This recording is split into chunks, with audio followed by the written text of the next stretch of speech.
జీవితంలో ఏదైనా సరే ఇష్టపడితేనే నచ్చుతుంది, కష్టపడితేనే దక్కుతుంది, నిలబెట్టుకుంటేనే మిగులుతుంది. నీది అని రాసిపెట్టి ఉంటే ఈ ప్రపంచంలో ఎక్కడ ఉన్నా సరే అది నీ దగ్గరకే వచ్చి తీరుతుంది. అది వస్తువైనా, మనిషి అయినా, ప్రేమైనా. జీవితంలో గొప్ప స్థాయికి ఎదిగేంత వరకు చెవులను మూసుకో, ఎదిగిన తర్వాత నోటిని మూసుకో. అత్యాశ కలిగిన ఆడదాని నుండి దూరంగా ఉండు. అది ఎంతకైనా తెగుస్తుంది, నిత్యం అబద్ధాలతో బ్రతుకుతుంది. అటువంటి ఆడది నిన్ను లెక్క చేయదు. సంపద, స్నేహితుడు, భార్య, రాజ్యం పోతే మళ్ళీ తెచ్చుకోవచ్చు, కానీ ఈ దేహం పోగొట్టుకుంటే మళ్ళీ రాదు. నువ్వు ఒక పని ప్రారంభించే ముందు ఎల్లప్పుడూ 3 ప్రశ్నలు అడుగు. నేను ఇది ఎంతవరకు చేస్తున్నాను? దీని ఫలితం ఎలా ఉండొచ్చు? దీనిలో విజయం సాధ్యమా? లోతుగా ఆలోచించు. అలవాట్లు ఆయుధాలు లాంటివి. మంచివైతే జీవితాన్ని పైకి లేపుతాయి, చెడ్డవైతే పైకి లేచిన జీవితాన్ని కూడా క్రింద పడేస్తాయి. అతి సౌందర్యం సీతను అపహరించింది, అతి అహం రావణుని చంపింది, మరియు అతి దానగుణం రాజబాలిని తీవ్ర ఇబ్బందులకు గురి చేసింది. కాబట్టి ఏదైనా అతి ఉండకూడదు.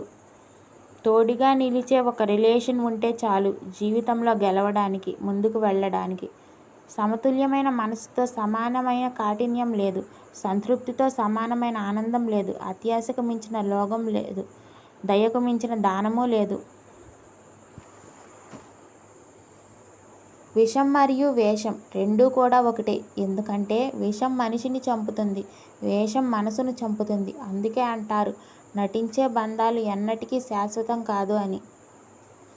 మురిగే ప్రతి కుక్కకి జవాబు ఇవ్వాల్సిన అవసరం లేదు. తెలియని వారిని చూసి మొరగడం దాని నైజం. అలాగే కొందరు నోరు జారే మనుషులకు జవాబు ఇచ్చి వారి స్థాయికి మనం పడిపోకూడదు. సమస్యను సృష్టించాలనుకునే వారు సమయం కోసం ఎదురు చూస్తారు. సమాధానం కావాలి అనుకున్న వారు సహనంతో ఎదురు చూస్తారు.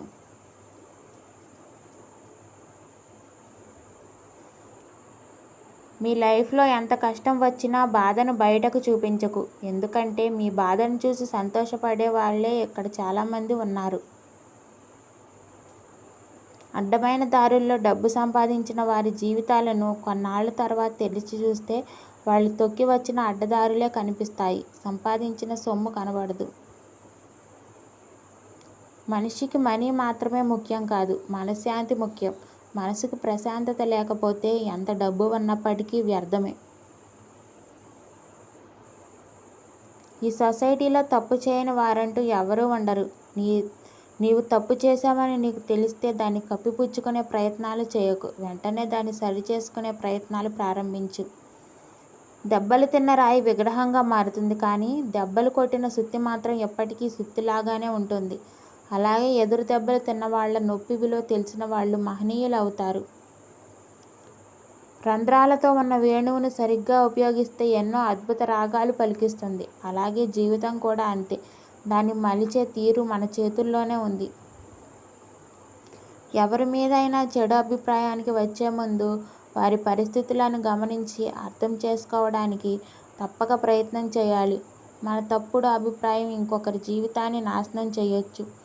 నచ్చినప్పుడు ఒకలా, నచ్చనప్పుడు మరోలా ఉండే వాళ్ళకి బంధాలు, అనుబంధాల విలువ తెలియదు. అలాంటి వారితో ముడిపడిన బంధం కన్నీళ్లను మాత్రమే కానుకగా ఇస్తుంది. మిమ్మల్ని నమ్మిన వారికి నమ్మక ద్రోహం చేశారా? మీరేమీ కంగారు పడకండి.